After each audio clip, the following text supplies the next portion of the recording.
Coucou tout le monde, donc on se retrouve pour un book haul. J'ai quelques achats. Au mois de janvier, bon, on n'est pas trop accord avec mes objectifs de 2022, mais j'espère à partir de février d'être correcte d'aplomb. Voilà, parce qu'au mois de janvier, il est vrai que j'avais commandé des livres décembre et que je suis allée récupérer en janvier. Ce qui fait que forcément, il y a des livres en plus dans les achats. Mais bon, hein, ça reste correct on va dire, parce qu'il y a des services presse, il y a des cadeaux. Donc voilà, niveau achat, je crois que j'ai fait 7 achats exactement. Je vais vérifier, j'ai tout écrit dans mon carnet. Voilà. C'est ça, 7 achats. J'ai même marqué la somme complète que j'ai dépensée dans le mois. Donc c'est là que je me rends compte que ça dépense quand même pas mal quand on achète des livres. Parce que pour cet achat, j'ai dépensé 136 €. Voilà. Et il y a 11 arrivées livresques. Bon, hein, niveau équilibre, c'est pas trop ça, étant donné que j'ai lu 10 livres ce mois-ci. Mais bon, niveau achat, 7 achats, j'ai lu 10 livres.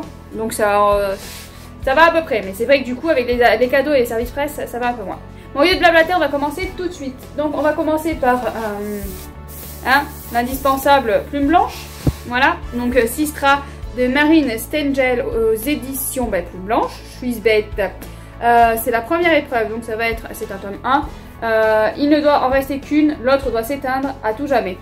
Donc moi c'est le genre de petites choses qui me font très envie. Plume Blanche de toute façon, je leur fais confiance. Je crois marque-page. J'ai le droit à la dédicace. Voilà, c'est aussi pour ça que je commande de suite. Je suis admise à l'institut, donc ça va. Non mais voilà, puis les plumes blanches, ils font un travail. Bon, lisez pas, c'est le chapitre 22. Mais voilà, sur tous les chapitres, il y a des petites choses comme ça. Moi, je trouve que les plumes blanches, honnêtement, niveau livre, ils sont géniaux. À part, petit bémol, c'est la taille de l'écriture. Voilà. Encore que celui-là, ça va. Ça va. Il y a eu des plumes blanches où c'était plus petit et moins de marge. Là, ça va un peu mieux, j'ai l'impression. Donc à voir, j'en lis pas plus, je vous en dis pas plus parce que j'en sais pas plus. J'ai un mois où je vais faire lecture de plumes blanches, donc je vais essayer de lire, parce qu'on a fait un mois une maison d'édition. Je sais plus de quel mois ça tombe plumes blanches, mais je vais essayer de lire un maximum de plumes blanches parce que là je les entasse. Et je ne les lis pas, donc c'est catastrophique, mais celui-là c'est vrai qu'il est très tentant, mais c'est un tome 1. Ce qui veut dire qu'il y aura d'autres achats après. Voilà, les sagas c'est pas bon pour le portefeuille. Alors j'ai pas mis dans l'ordre, hein, j'ai mis au pif. Donc là je pioche La Grange de Laurent Morisseau, c'est un auto-édité, c'est un service presse que j'ai eu le bonheur de recevoir. Et vraiment merci beaucoup à l'auteur parce que là j'ai été embarquée, même droit à la marque-page, droit à la dédicace, donc vraiment parfait. J'ai été embarquée dans cette histoire, on est sur une double temporalité. Une qui se passe en 1943 et une qui se passe de nos jours. Il y a un jeune homme qui va acheter une maison avec une grange et il va vouloir faire des travaux dans cette grange pour faire un studio je crois. Et du coup il s'avère qu'en faisant des travaux il va tomber sur un cadavre et va s'en suivre toute une petite recherche de quel est ce cadavre, d'où il sort, que s'est-il passé. Voilà, et moi j'ai beaucoup aimé cette lecture, c'était vraiment très prenante. Je vous ai fait un point de lecture dessus, donc si vous voulez aller voir, allez chercher dans les anciennes vidéos parce qu'il y en a qui disent je mets le i là mais je sais pas comment on met les i. Voilà, faudrait que j'étudie la question parce que je sais pas du tout comment on fait. Sinon je vous aurais mis le lien, mais ou alors faut que je vous mette, si j'y pense, le lien dans la barre d'infos, mais alors là je vous garantis rien du tout. Mais c'est vrai que voilà, excellente lecture. Ensuite j'attrape une autre lecture que j'ai faite, c'est L'Enragé de Jennifer Tellier aux éditions 404. Je l'ai acheté parce qu'il faisait partie du PLIB 2022. Je sais, cette couverture ne plaît pas à tout le monde, elle fait peur, elle est effrayante. Mais en même temps ça va avec le livre, hein, parce que L'Enragée est quand même assez sanglante, hein. S'il faut tuer, elle n'hésite pas, elle tue. Et ça j'ai apprécié. Après ça a été un bémol dans le sens où j'ai écouté les avis autour de ce livre là, où on nous vendait une héroïne qui ne change pas. Voilà, alors je vous préviens, si vous lisez le livre, si vous avez entendu ces avis là, méfiez-vous parce que bon, c'est une héroïne qui évolue tout au long du livre, hein. Elle change. Voilà, faut remettre les choses à sa place. C'est une héroïne qui change. Hein, elle évolue avec ce qu'elle vit, elle évolue avec ce qui se passe autour d'elle. Donc elle évolue, hein, c'est pas une héroïne qui ne change pas. Si, elle évolue et elle va changer. Voilà, qu'on soit clair là-dessus. C'est vrai, moi sur le coup ça m'a un petit peu gênée parce que je me suis dit waouh, génial, une héroïne qui change pas, qui reste sur ses premières positions, je trouve ça génial. Et au final non, c'est pas du tout ça. Elle va changer et elle va voilà, se mettre sur d'autres, un petit peu danser sur un autre pied de temps en temps quand même, hein. Donc vous se méfiez de ce qui a été dit autour. Ensuite, donc je me suis fait une énorme pile à côté. Vous les voyez tous en fait, génial. L'Arpenteuse de rêve de Estelle Faye aux éditions Rajo. Pareil, je l'ai lu, il fait partie du Plib comme l'Enragé. J'ai énormément aimé ma lecture, c'est un jeunesse, c'est écrit très gros, ça se lit génialement bien. Le vocabulaire génial. Ça se lit vraiment très très bien, l'écriture est très fluide, elle nous embarque dans cette histoire à suivre aux côtés de, évidemment, le nom du personnage, Miri.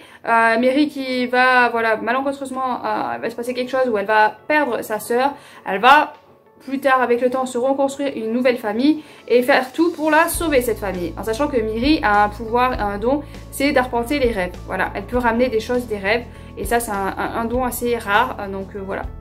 Je vous en dis pas plus parce que déjà je vous en ai peut-être déjà trop dit, je ne sais pas ce qui est dit dans la 4e de couverture. J'espère que j'en ai pas trop dit, mais en tout cas voilà, c'est vraiment exceptionnel, une excellente lecture.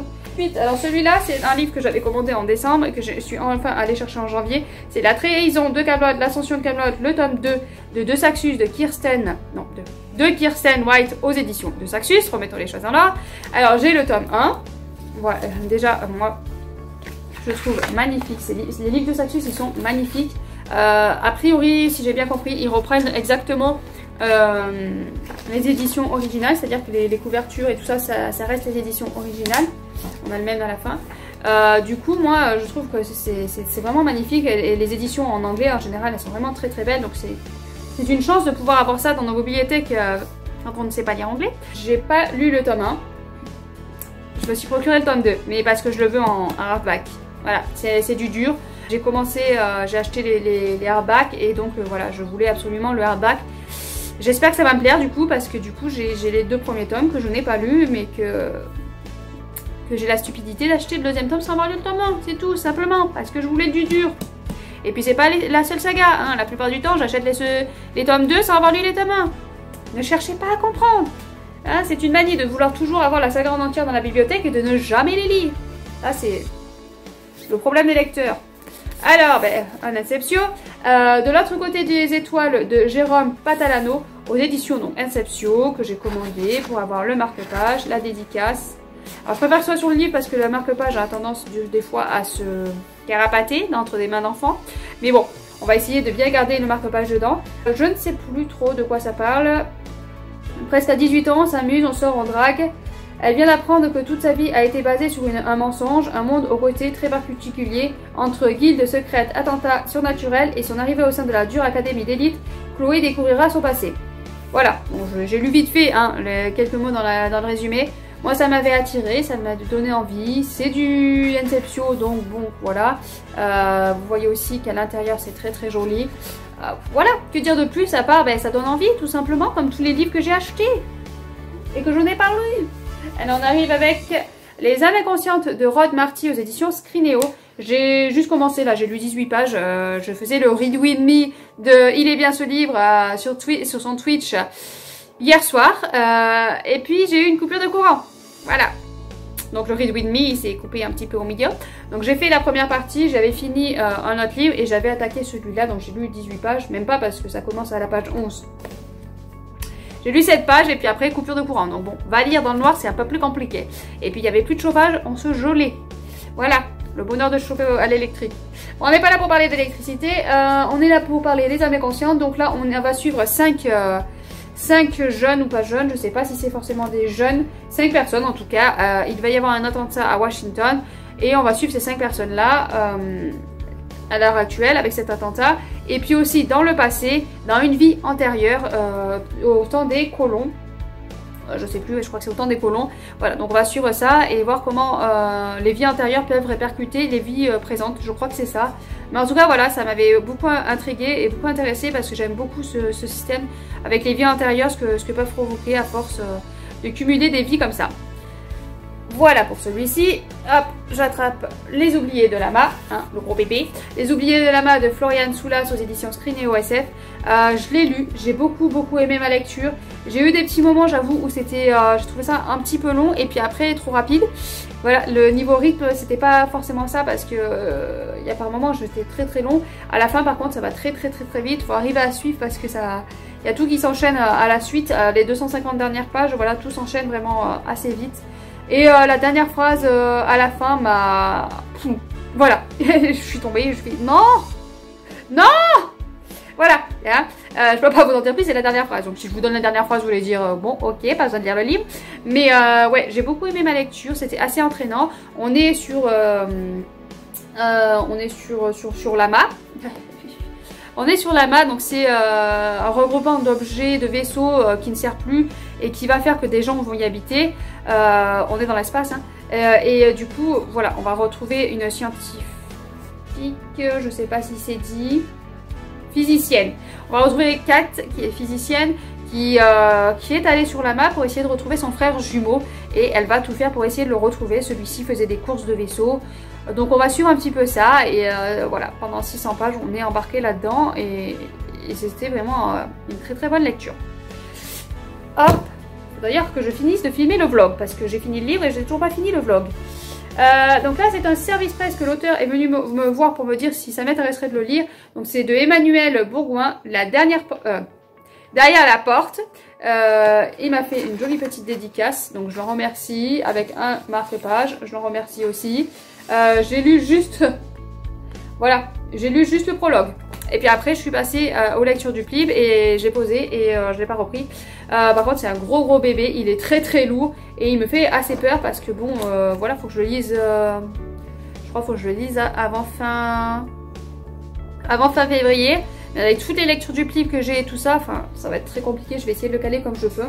On est dans une histoire qui se déroule en province où les cigales chantent, un lieu où les lauriers fleurent. J'avais dit pas plus de 7 achats, il y en a 7, mais bon, c'est un peu plus que prévu. Après, j'espère dès février, pas plus de 5, histoire de baisser un petit peu cette palle parce qu'elle commence à être assez énorme, assez importante. Et je sais qu'il y en a que ça dérange pas du tout, mais moi ça me perturbe énormément. Donc voilà. Donc sur ce, je vous laisse. N'hésitez pas à me dire ce que vous avez acheté au mois de janvier. Et puis à bientôt, bien sûr. Et bonne lecture!